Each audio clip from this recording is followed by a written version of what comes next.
Assalamualaikum warahmatullahi wabarakatuh.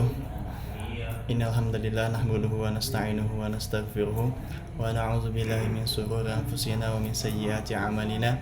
May yahdihillahu fala mudilla lahu wa may yudlil fala hadiyalah. Asyhadu an la ilaha illallah wahdahu la syarika lah wa asyhadu anna Muhammadan 'abduhu wa rasuluhu amma ba'du. Alhamdulillah pada kesempatan kali ini saya Zaki Alfiq Zota dari program studi ilmu Al-Quran dan Tafsir semester 6 akan menjelaskan atau mempresentasikan daripada mata kuliah Tafsir Tahlili dengan tema atau judul Surat Muhammad ayat 36 sampai 38 yang diampu oleh dosen Ustadz Muhid Sidki MPD. Dan selanjutnya saya akan menjelaskan tentang surat Muhammad ayat 36 sampai dengan 38 yang dimana dengan judul mempertegas dorongan untuk berjihad dengan kesadaran zuhud terhadap dunia. Baik, mungkin berawal dari latar belakang di mana surat Muhammad ini merupakan surat ke-47 dalam Al-Quran dan termasuk dalam kategori surat Madaniyah, yaitu surat yang diturunkan setelah hijrahnya Nabi Muhammad SAW ke Madinah. Dan surat ini juga dikenal dengan nama surat Al-Qital yang berarti perang, karena banyak ayat dalam surat ini yang membahas tentang peperangan dan pertempuran antara kaum muslimin dan kaum kafir. Selanjutnya memasuki poin pembahasan, yaitu ada 5 poin. Yang pertama ada kajian kosakata, munasabah, balaghah, bukan tafsir, dan kontekstualisasi daripada ayat tersebut. Memasuki ayat surat Muhammad ayat 36 sampai 38. A'udzubillahi minasyaitonirrajim. Bismillahirrahmanirrahim. Innamal hayatud dunya la'ibun wa lahu wa in tu'minu wa tattaqu yu'tikum ujurakum wa la yas'alkum amwalakum. إن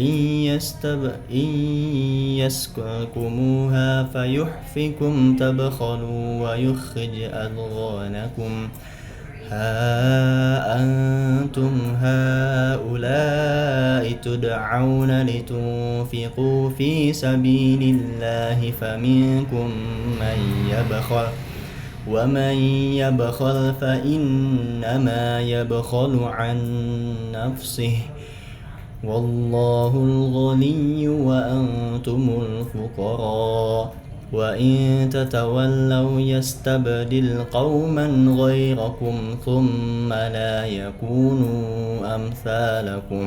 صدق الله. Selanjutnya kosakata daripada ayat 36, yaitu diantaranya innamal hayatud dunya, yang dimana sibuk, yaitu artinya sibuk dalam kehidupan dunia. Lalu la'aibu, yang dimana setiap hal yang tidak memiliki nilai kemanfaatan di kemudian hari dan tidak melalaikan daripada urusan yang penting.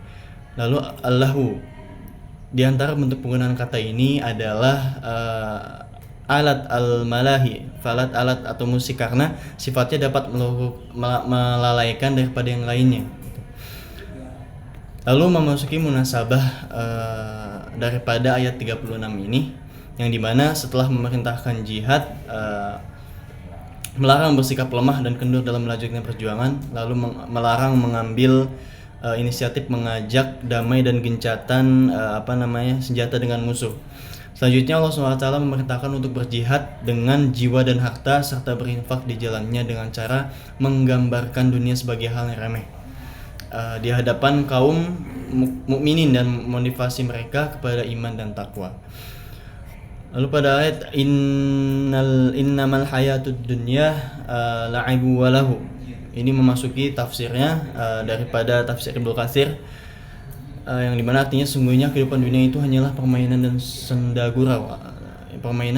gurau, yang dimana Ibnu Katsir menafsirkan, yaitu wahai orang mukmin, teguhlah kalian berjihad melawan musuh, pandanglah remeh kehidupan duniawi dan gapailah akhirat, sebab hasil dunia adalah permainan dan senda gurau. Jadi maksudnya adalah daripada tafsir ayat tersebut adalah bahwa dunia ini hanya permainan dan senda gurau. Tidak ada suatu hal yang di dunia ini yang akan dibawa ke akhirat, seperti itu. Lalu adapun dunia ini bersifat yakni batil dan menipu. Jadi hanya kenikmatan dunia yang sesaat gitu. Jadi setelah memasuki dunia akhirat, maka itulah kehidupan yang sesungguhnya, kata Allah. Lalu memasuki ayat selanjutnya, wa in tu'minu wa tattaqu yu'tikum ujurukum wa la yas'alkum amwalakum. Yang dimana artinya sesungguhnya kehidupan dunia itu hanyalah permainan dan kelengahan. Jika kamu beriman dan bertakwa, Allah akan memberikan pahala kepadamu dan Dia tidak akan meminta harta-hartamu. Yang dimana Ibnu Katsir menafsirkan, jika kalian beriman kepada Allah SWT dan Rasulnya serta bertakwa kepadanya dengan sebenar-benar iman dan takwa, dengan menunaikan segala kewajibannya, lalu menjauhi segala apa yang dilarang oleh Allah SWT, maka Dia akan memberi pahala. Maka Allah akan memberi pahala, kebaikan dan ketaatan di akhirat, seperti itu. Dan Allah SWT tidak akan memerintahkan untuk mengeluarkan seluruh harta kekayaan kalian untuk zakat dan berbagai bentuk ketaatan lainnya. Jadi Allah tidak meminta seluruh harta kita untuk dikeluarkan, tetapi sebagian daripada harta kita untuk dikeluarkan di jalan daripada Allah SWT. Lalu selanjutnya memasuki kosakata ayat 37, yang dimana yang pertama yukhriju, kekiran atau itu menampakkan. Lalu fayufikum, meminta secara mendesak. Lalu adghanakum, yang memiliki arti kedengkian, kebencian dan permusuhan kalian terhadap agama Islam. Lalu memasuki tafsir daripada Al-Munir yang dibuat atau diciptakan oleh ulama yang bernama Profesor Dr. Wahbah Az-Zuhaili. Yang pertama, yas'alkumuha fayufikum tabakhalu wa yukhrij adghanakum. Jika Tuhan kalian meminta seluruh harta kalian secara mendesak, kalian akan bersikap kikir dan tidak mau menjalankan perintahnya. Dan ketika itu kebencian kalian akan tampak. Jadi Qatadah mengatakan Allah SWT telah mengetahui bahwa perintah mengeluarkan harta akan bisa menampakkan kebencian. Artinya sebagaimana dikatakan Ibnu Katsir, memang benar seperti itu dan begitulah adanya. Sebab harta adalah sesuatu yang sangat dicintai oleh jiwa dan ia dikeluarkan untuk sesuatu yang lebih ia cintai. Jadi maksudnya adalah sudah sifat manusia bahwa cinta terhadap harta itu, apalagi di dunia. Maka harta pun dapat mengakibatkan seseorang atau seorang manusia itu menjadi memunculkan sifat dengki, memunculkan sifat serakah dan sebagainya. Intinya keburukan. Makanya Allah mengatakan seperti itu. Jadi saat kita mengeluarkan zakat, maka itulah kita berkorban untuk daripada Allah SWT. Sebenarnya Allah tidak butuh kita, tetapi kita yang butuh Allah SWT. Daripada kita mengeluarkan harta, maka itulah pahala yang akan Allah kasih kepada kita. Lalu yas'alkumuha, jika dia meminta harta kepadamu, maksudnya adalah jika Rabb Allah SWT kalian meminta harta kalian, fayufikum, lalu mendesak kamu untuk menyerahkannya kepada Allah, tabakhalu, niscaya kamu akan kikir dan menolak permintaannya. Jadi maksudnya akan kikir, kita akan kikir dan menolak segala perintah Allah SWT dan malas baliknya, kita akan mengikuti hawa nafsu dan mendekati apa yang dilarang oleh Allah SWT. Lalu adghanakum, dan ia akan menampakkan kedengkianmu. Maksudnya adalah Allah SWT menampakkan kedengkian kalian.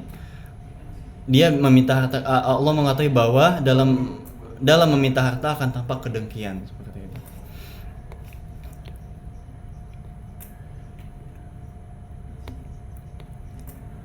Lalu selanjutnya memasuki tafsir At-Tabari, yang dimana ha antum haula itu ta'awuna litunfiqu fi sabilillah faminkum may yabkhal, yang dimana ingatlah kamu ini orang yang diajak untuk menafkahkan hartamu pada jalan Allah. Jadi Allah menerangkan kita menafkahkan harta di jalan Allah SWT. Maka di antara kamu ada orang yang kikir, maka di antara kita ada pun yang kikir gitu. Maksudnya tidak mau memenuhi ajakan tersebut. Wa may yabkhal fa innama yabkhalu an nafsih, dan siapa yang kikir sesungguhnya dia hanyalah kikir terhadap dirinya sendiri, yakni sesungguhnya akibat kekikirannya itu akan menimpa dirinya sendiri, dan sesungguhnya yang dikurangi itu hanyalah pahalanya sendiri. Jadi maksudnya adalah saat seseorang kikir, enggan untuk mengeluarkan zakat, mengeluarkan harta di jalan Allah SWT, maka sesungguhnya ia telah merugi itu. Maka ia telah merugikan diri sendiri. Gitu. Seperti tadi, Allah tidak butuh kita, tapi kita yang butuh Allah SWT. Lalu wallahul ghani, dan Allah lah yang maha kaya, yaitu tidak membutuhkan selainnya. Jadi ini Allah maha kaya, tidak membutuhkan makhluknya, tetapi kita sebagai makhluk yang membutuhkan Allah SWT. Sedangkan segala sesuatu berhajat kepadanya. Itu adapun di dunia ini semuanya berhajat kepada Allah SWT. Karena itulah dalam firman berikutnya disebutkan wa antumul fuqara, sedangkan kamulah orang-orang yang membutuhkannya. Jadi kita yang butuh Allah SWT. Maksudnya secara fitrah membutuhkannya, yaitu saat sifat maha kaya itu yakni dipunyai Allah SWT, itu pasti. Dan kita sebagai makhluknya, kita sebagai ciptaannya, kita sebagai manusia, kita taat kepada Allah SWT, kita menjauhi larangannya. Dan salah satunya ini, itu kita melakukan zakat, melakukan harta kepada di jalan Allah SWT. Lalu wa in tawallau, dan jika kamu berpaling, yakni dari ketaatan kepadanya dan mengikuti syariatnya, yastabdil qauman ghayrakum tsumma la yakunu amsalakum, niscaya dia akan menggantikan kamu dengan kaum yang lain, dan mereka tidak akan seperti kamu ini, bahkan mereka adalah orang-orang yang bertunduk patuh kepadanya. Jadi ayat ini lebih kepada saat di zaman Rasul, saat Rasulullah SAW bersama para sahabat, maka ada salah satu seorang sahabat yang bertanya, ya Rasulullah, ayat ini membacakan artinya apa gitu. Maka Rasulullah menjawab bahwa ini intinya adalah saat sebuah kaum tidak taat kepada Allah SWT, maka Allah menggantikan dengan kaum yang lebih baik gitu, yang lebih taat lagi daripada kaum yang tidak taat ini gitu. Sebenarnya ini adalah hadis yang yang disebutkan tidak dipakai oleh para ulama karena masih hadis termasuk hadis dhaif gitu, hadis yang perawinya tidak kuat seperti itu. Lalu memasuki pembahasan terakhir, yaitu kontekstualisasi daripada keseluruhan ayat 36 sampai 38, yaitu yang pertama, poin pertama adalah dunia adalah permainan senda gurau, tempatnya hal-hal yang melalaikan dan syahwat. Bahwa dunia ini dikatakan seperti tadi bahwa hanyalah permainan senda gurau sementara dan permainan syahwat gitu. Lalu poin kedua adalah harta adalah sesuatu yang disenangi manusia. Jadi harta selama manusia hidup di dunia, maka harta ini akan selalu akan bertempat pada hati-hati para manusia.